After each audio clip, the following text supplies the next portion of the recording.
Assalamualaikum warahmatullahi wabarakatuh. Perkenalkan, nama saya Fendi Kurniawan dari S1 Teknik Industri Universitas Diaburi Surakarta dari semester 4. Di sini saya ingin menjelaskan mengenai uji statistik yang ada di pelajaran Teknik Industri. Di sini kurang lebih ada 1 2 3 4 5 6 7, ada 7 uji statistik yang ingin saya jelaskan yang sudah dipelajari selama kurun waktu semester 4 ini. Di sini ada uji T, uji ANOVA, uji one sample Kolmogorov Smirnov, uji korelasi, uji regresi, uji validasi dan reliabilitas, dan uji chi-square. Di sini saya sudah menempatkan pada box-box satu persatu untuk mempermudah dalam penjelasan. Di sini saya mengawalinya dari uji T. Uji T itu ada dua, yaitu one tail dan two tail. One tail itu digunakan ketika arah hipotesis sudah jelas. Contoh misalnya terdapat hubungan yang positif antara mengkonsumsi ikan dengan pertumbuhan tubuh. Nah, di penelitian ini menggunakan one tail karena arah hipotesis sudah diketahui arahnya, yaitu positif. One tail posisi penolakannya berada pada salah satu sisi, baik itu sisi kanan yang positif maupun sisi kiri yang negatif. Kemudian two tail itu digunakan ketika arah hipotesis belum jelas arahnya apakah negatif atau positif. Contohnya itu misal terdapat hubungan antara mengkonsumsi ikan asin bersama nasi panas semakin tinggi kejadian kanker nasofaring. Nah, di penelitian ini menggunakan two tail. Mengapa? Karena belum diketahui apakah mengarah ke positif atau negatif.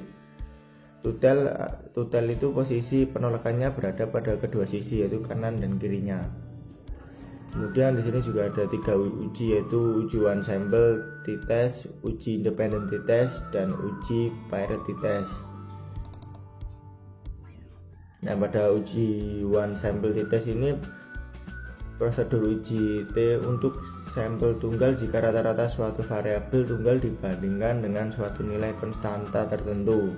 Syarat uji T satu sampel adalah: 1 merupakan data kuantitatif, 2 memenuhi asumsi berdistribusi normal, dan hipotesisnya adalah H0 sama dengan sama dan H1 adalah sama juga. Statistik ujinya adalah T sama dengan X bar dikurangi mu per S per akar N. X di sini adalah rata-rata sampel, mu adalah rata-rata populasi, S adalah standar deviasi, N adalah jumlah banyaknya sampel. Nah, di sini saya sudah memberikan contoh soalnya juga. Misalnya, seorang kepala puskesmas menyatakan bahwa rata-rata per hari jumlah kunjungan pasien adalah 20 orang. Untuk membuktikan pernyataan tersebut, kemudian diambil sampel random sebanyak 20 hari kerja, diperoleh rata-rata 23 orang dengan standar deviasi 6 orang. Nah, di sini adalah nolnya, ini adalah A1, dan uji statistiknya adalah seperti ini. Ini adalah rumus yang tadi, X bar dikurangi mu per S per akar N. 23 ini adalah rata-ratanya, 23 dikurangi 20 ini adalah mu nya 20 orang ini per 6 adalah standar deviasi. Sini sudah diketahui 6 per akar 20 adalah jumlah pasiennya. DF adalah 20 kurang 9. Sini dicari pada T tabel sehingga dapat disimpulkan secara statistik ada perbedaan yang signifikan antara kunjungan pasien tahun lalu dengan saat ini. Ini adalah H0. Kemudian pada uji independent test. Uji independent sample t-test adalah analisis yang bertujuan untuk membandingkan dua sampel yang tidak saling berpasangan atau berbeda. Misalnya skala data interval atau rasio, 2 kelompok data saling bebas atau tidak berpasangan, 3 data per kelompok distribusi normal, 4 varian antar kelompok sama atau homogen, dan ini adalah rumusnya x bar 1 kurang x bar 2 per akar S1 kuadrat per N kuadrat plus S2 kuadrat per N kuadrat. Ini rumus ini digunakan jika uji T variannya sama. Jika uji T variannya berbeda, menggunakan rumus yang ada di bawah ini. Menggunakan rumus yang ada di sini, dan ini sudah terdapat keterangannya. X bar 1 itu adalah rata-rata sampel 1, X bar 2 itu adalah rata-rata sampel 2. SI ya, atau S1 itu adalah simpangan baku sampel 1, S2 itu adalah simpangan baku sampel 2. S1 kuadrat itu adalah varian sampel, dan R itu adalah korelasi antara dua sampel. Contoh soalnya adalah seperti ini. Di sini sudah diketahui data, sudah diberikan data seperti ini, kemudian cari rata-rata nilainya. Didapatkan 69.200, ini didapatkan ini di jumlah dan dibagi sehingga didapatkan rata-rata seperti ini. Kelompok kontrol juga mendapatkan rata-rata seperti ini. Selanjutnya cari standar deviasinya. Standar deviasi kelompok eksperimen ini 16.000, standar deviasi kelompok ini adalah 11.000. Kemudian T hitung, ini adalah rumus ini karena uji T nya sama. Karena uji T nya variannya sama sehingga menggunakan rumus yang ada di atas. Tinggal dimasukkan ke dalam rumus, sehingga jika sudah dihitung berdasarkan nilai tersebut, maka diperoleh nilai T hitung sebesar minus 0,5669. Nantinya tinggal dicari pada T tabel untuk datanya. Kemudian paired sample t-test adalah uji dua sampel berpasangan berdasarkan rata-rata rumus. Rumusnya seperti ini.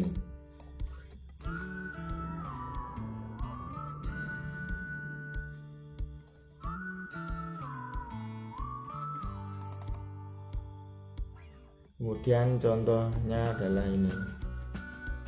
0 sama dengan 0. H1 ini berbunyi negatif atau berbeda.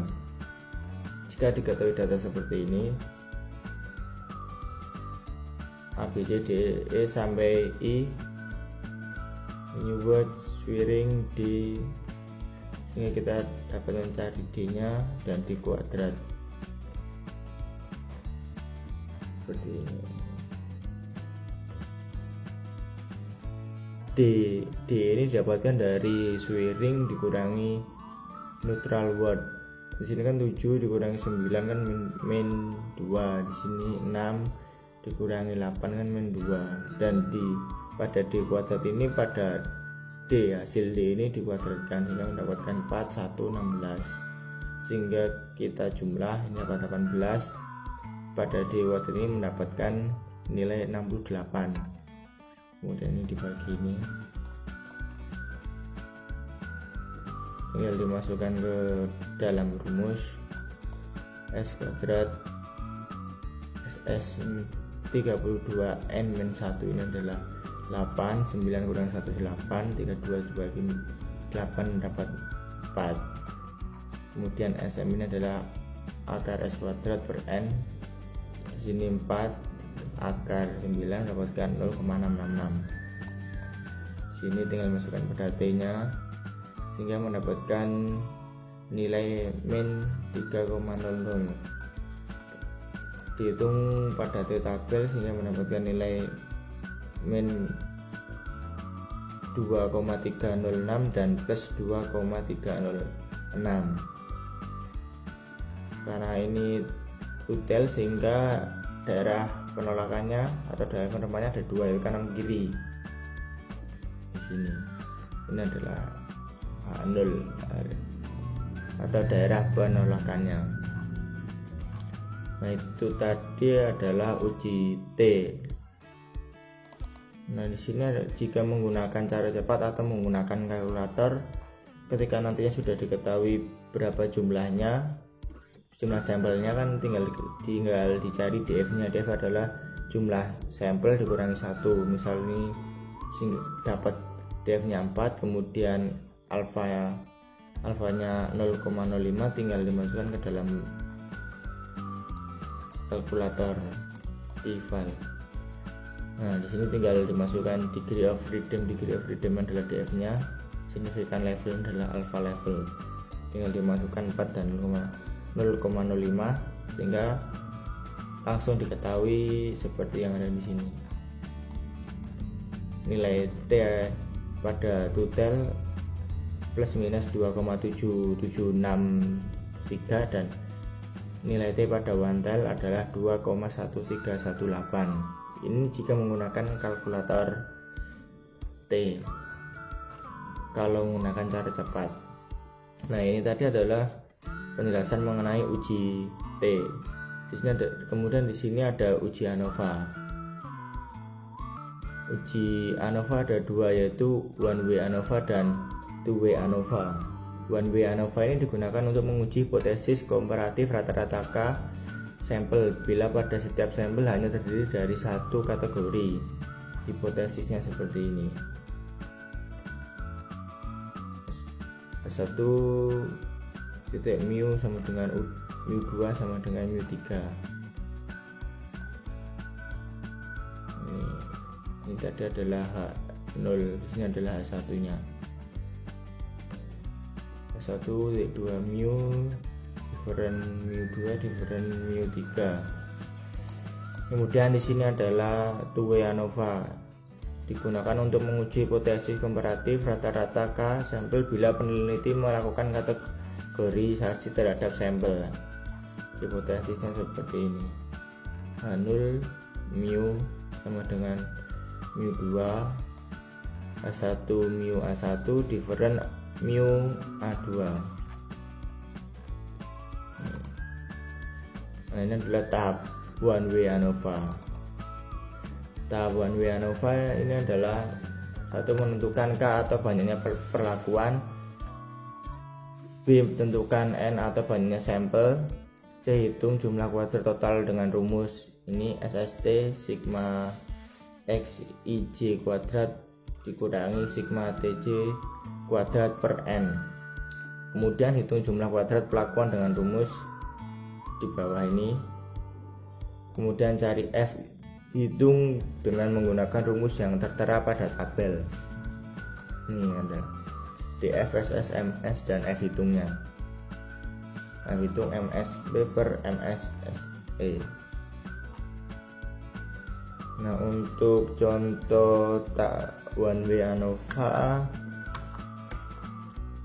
adalah seperti ini. Misal ini di sini ada data, diketahui data ini 3 kolom ini 1, 2 dan 3. 1, 2, 3. Di sini kita cari ini dulu. XI min M pangkat 2.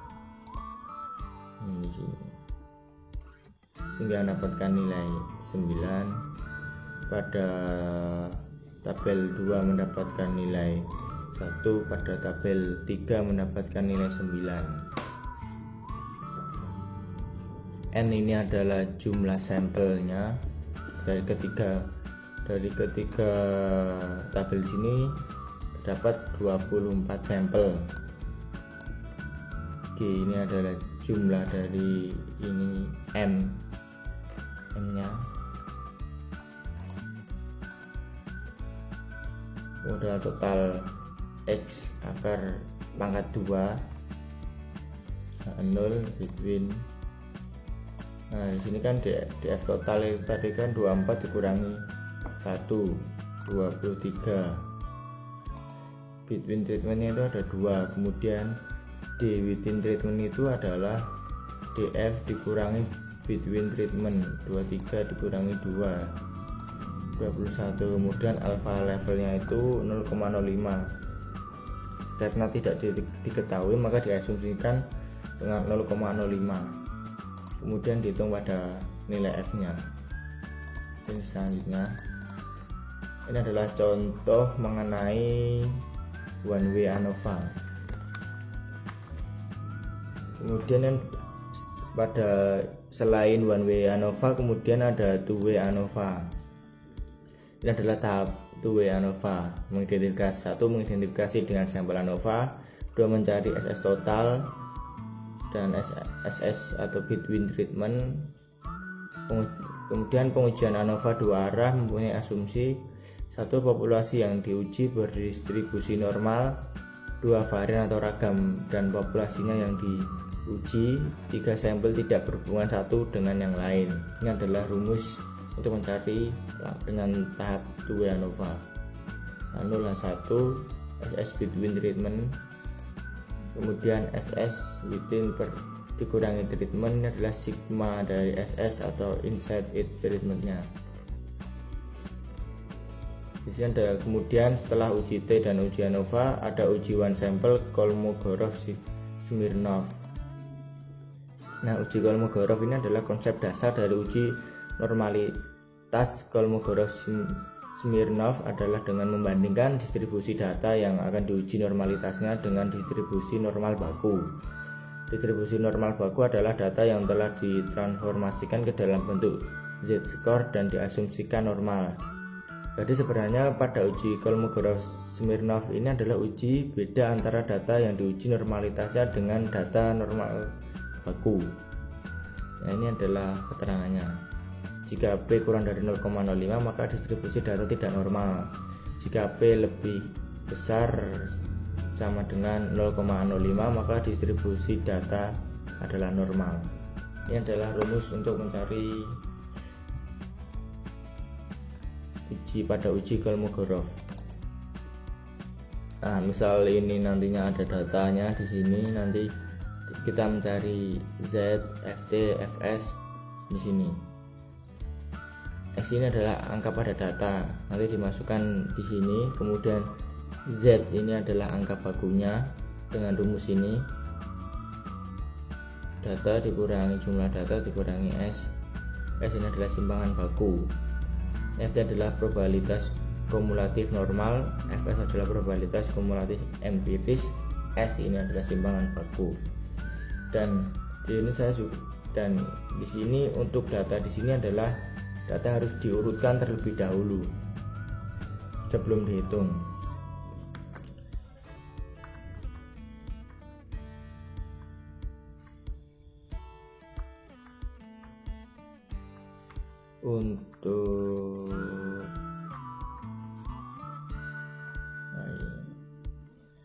Untuk contoh pada uji Kolmogorov-Smirnov adalah seperti ini. Nah, pada tadi ini data sudah diurutkan, kemudian mencari FS ini adalah dari data di sini dikurangi 15 ini adalah jumlah datanya. Data yang dihitung dibagi dengan jumlah data. Nah, ini kan 159 dikurangi dengan 5 dengan komul ini 15. Ini X bar X1 dikurangi X bar per S standar deviasi. Di sini adalah D4 dikurangi F4. D4 ini di sini dikurangi F4. FS dikurangi nilai datanya. Di sini adalah jumlah datanya, terdapat 15. Kemudian rata-rata adalah average dari data di sini. Semua data simpangan baku adalah stdif untuk mencarinya. Nah, nantinya dapat diketahui apakah data ini diterima atau ditolak. Nah, ini tadi adalah uji one sample Kolmogorov-Smirnov. Kemudian selanjutnya adalah uji korelasi. Uji korelasi ini adalah uji teknik statistik yang digunakan untuk menguji data atau tidaknya hubungan serta arah hubungan dari dua variabel atau lebih. Jenis hubungan korelasi itu satu, korelasi positif adalah hubungan antara dua variabel di mana kenaikan satu variabel menyebabkan penambahan nilai pada variabel lainnya. Dua adalah korelasi negatif, adalah hubungan antara dua variabel di mana kenaikan satu variabel menyebabkan penurunan nilai dari variabel lainnya. Ini adalah penjelasan mengenai uji korelasi. Ini ada rumus pengerjaannya. Di sini untuk mencari hipotesisnya yaitu H0 R sama dengan 0, H01 R berbeda dari 0. SP di sini SP adalah sigma dari X min MX, Y min MY. Kemudian untuk mencari R nya adalah SP ini tadi dibagi dengan SSX dibagi dengan SSY diakarkan. Untuk contoh pada uji korelasi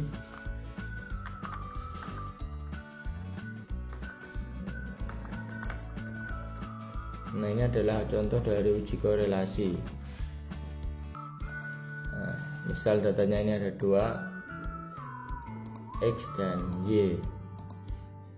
Nah di sini dicari pada X min MX dikuadratkan, ini yang di Y dikuadratkan, ini yang pada Y dikuadratkan. Di sini ini dikuadratkan tetap 1, 63 dikuadratkan 3969. Sini 4 dikuadratkan 16. Ini sebenarnya kebalik, yang seharusnya ini yang ada di sini lebih dahulu, tapi tidak merubah apapun juga, mau dibalik atau di kasih belakang tidak masalah. Ini MX ini adalah kedua, ini adalah jumlah data dibagi jumlah datanya. Kemudian ini juga sama, F33 dibagi dengan 8. Untuk mencari MX dan MY ini saya perjelas, yaitu jumlah datanya dibagi dengan nilai jumlah datanya dibagi dengan jumlah datanya. Ini kan 24 dibagi dengan, ini ada jumlah datanya 1 2 3 4 5 6 7 8. 24 dibagi 8 mendapatkan hasil 3. Ini adalah MX dari 3. Kemudian untuk mencari MY4 104 ini dibagi dengan 8 adalah jumlah sampelnya. Kemudian mendapatkan hasil 88. Nah ini SSX ini adalah jumlah dari data yang itu tadi dikuadratkan, di jumlah mendapatkan SSX. SSY ini adalah jumlah dari data yang di sini kuadrat. Kemudian karena sudah mengetahui SSX dan SSY, kita dapat mencari R nya, yaitu tadi sebut rumusnya.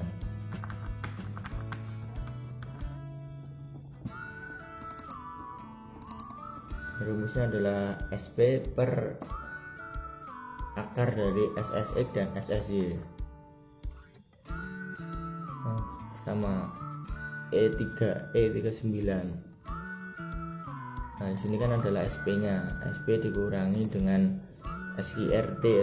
SQRT itu adalah cara mencari akar pada Excel. Nah sehingga didapatkan hasil 0,739.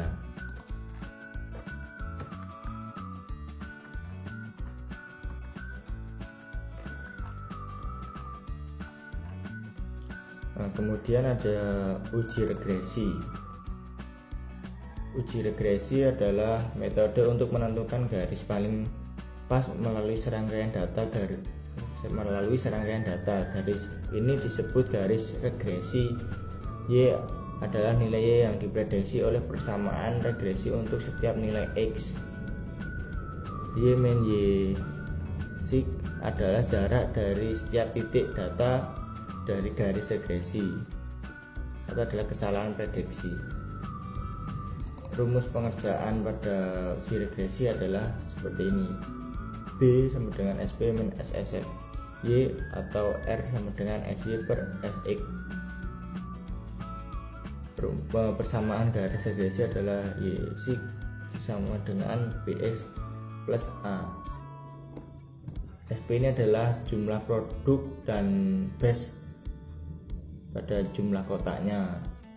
SX adalah standar deviasi untuk X score, dan R adalah korelasi persen untuk X dan Y. MD adalah rata-rata untuk skor Y. B adalah nilai konstanta B.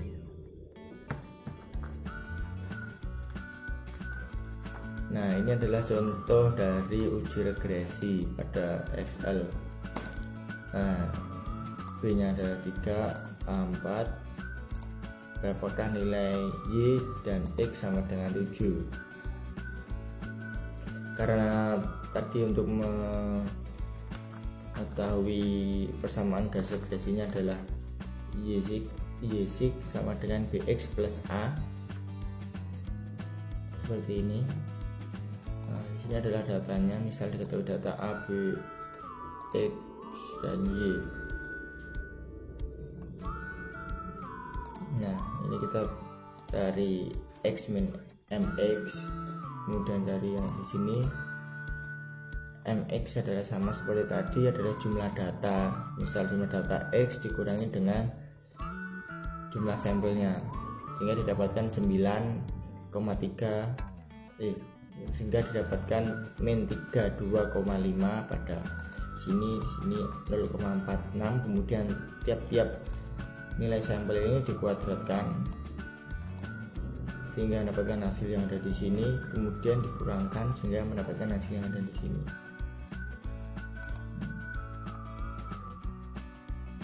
Nilai SP. Nah, B ini adalah 43.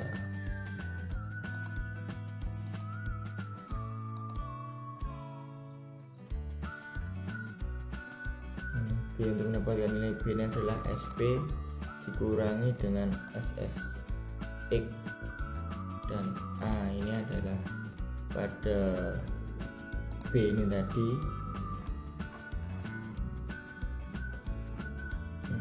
Ini jika ingin melihat dalam bentuk grafiknya sehingga dapat diketahui.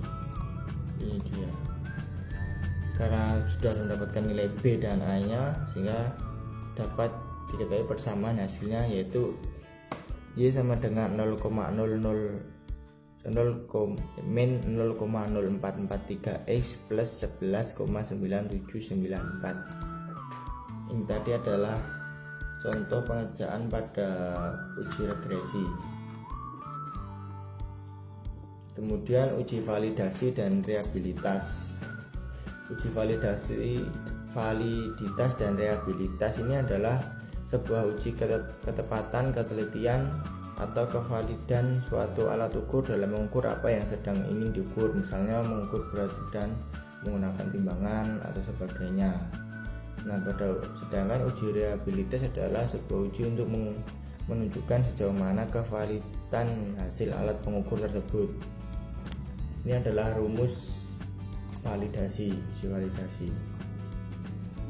RxY sama dengan N kali sigma XY min sigma Y per akar N sigma X kuadrat dikurangi sigma X, kemudian dipangkatkan 2 dikali dengan N kali sigma Y kuadrat dikurangi sigma Y di akar 2. Ini adalah keterangannya. Rx ini adalah rumus koefisien korelasi antara X dan variabel Y. Sigma X Y ini adalah jumlah perkalian antara variabel X dan Y. Sigma X kuadrat adalah jumlah kuadrat nilai X. Sigma Y kuadrat adalah jumlah dari kuadrat nilai Y.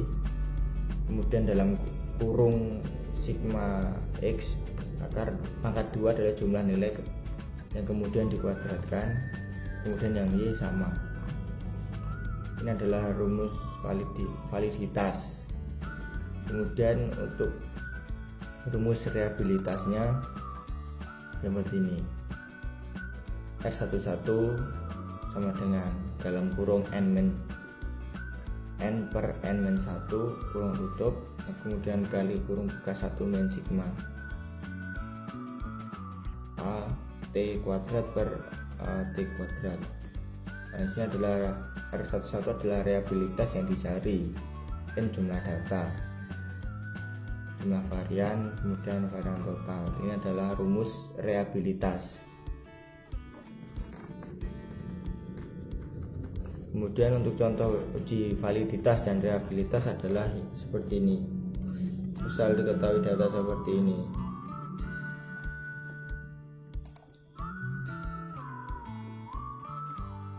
Kita dapat mencarinya yang misal di sini B26, di sini dikali dengan M. Di sini misal datanya diketahui seperti ini. Kita cari dulu jumlah dari setiap sampelnya untuk mempermudah perhitungan yang ada di bawahnya.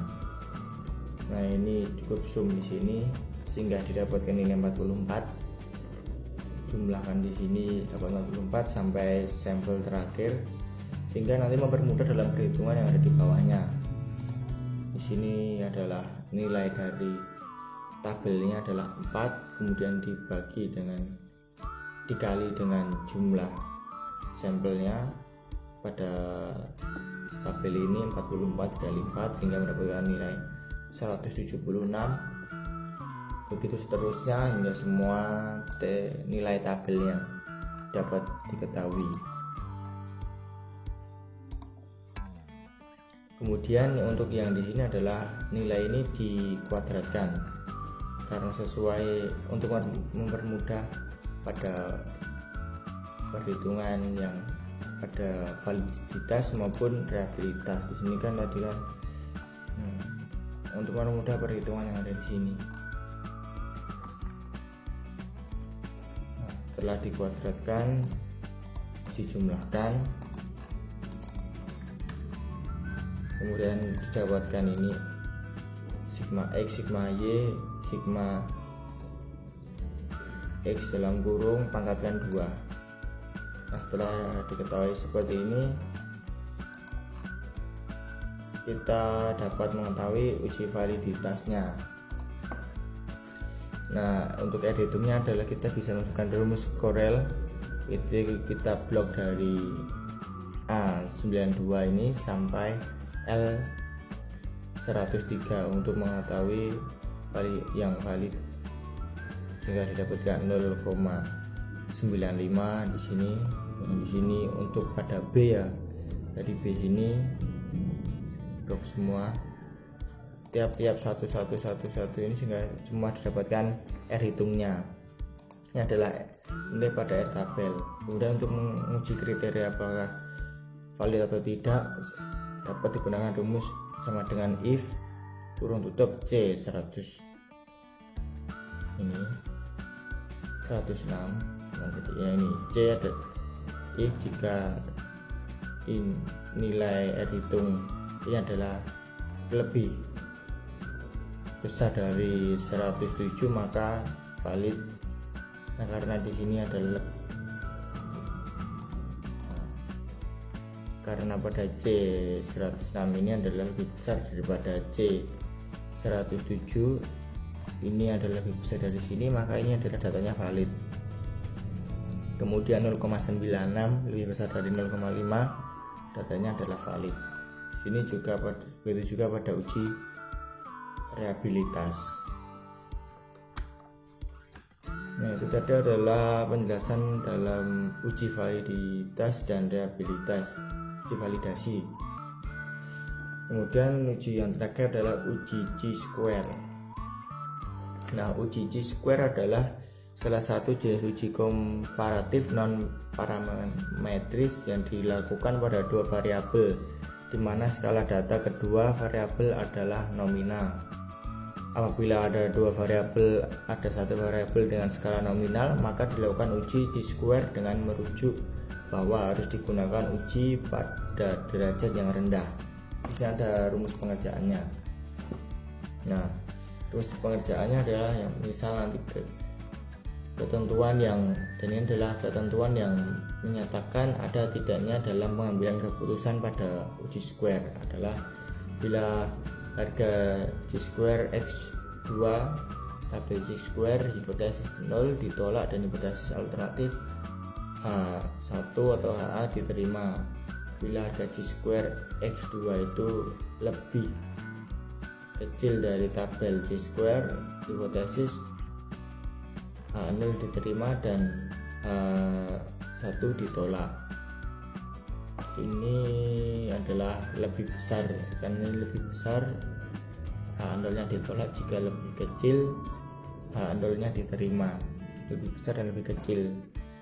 Nah, pada uji square, G2 ini dapat digunakan untuk menguji uji-uji yang ada tidaknya hubungan antara dua variabel, uji-uji yang untuk homogenitas antar subkelompok, dan uji-uji bentuk distribusi. Ini adalah rumusnya, X kuadrat sama dengan sigma 0 min E pangkat 2 per E. 0 adalah frekuensi hasil observasi 0 ini. Kemudian E di sini adalah frekuensi yang diharapkan. Kemudian hasilnya ini adalah dikuadratkan, kemudian dibagi dengan E seperti itu tadi, frekuensi yang diharapkan. Dan nilai E ini adalah jumlah sebaris X, jumlah sekolom per jumlah data. DF adalah B-1 dikali K-1. Di sini saya juga sudah memberikan contoh soalnya.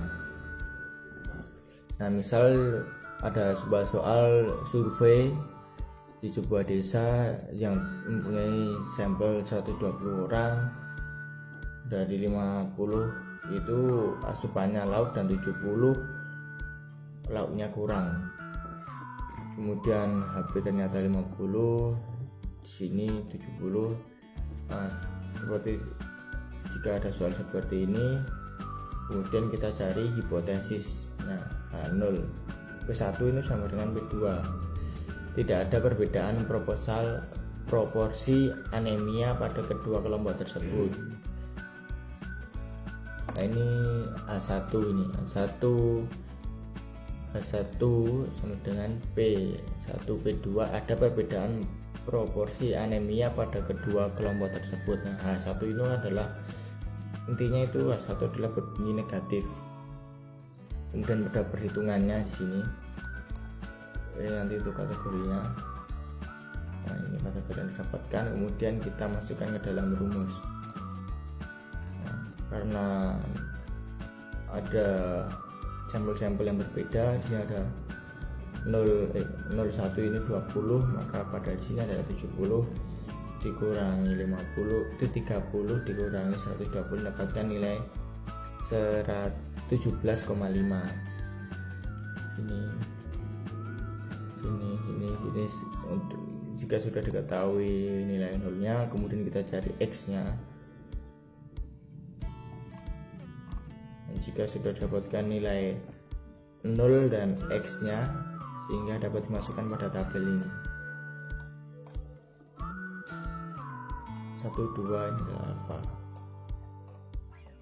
Nah, dari tabel K kuadrat di atas DF nya 1, alfanya 0,5 karena tidak diketahui sehingga kita asumsikan. Nah, diberi pada tabel 3,841. Nah, dari pertemuan di atas kan menunjukkan bahwa dua hitung ini pada dihitungkan lebih kecil daripada tabel, sehingga 0 ditolak.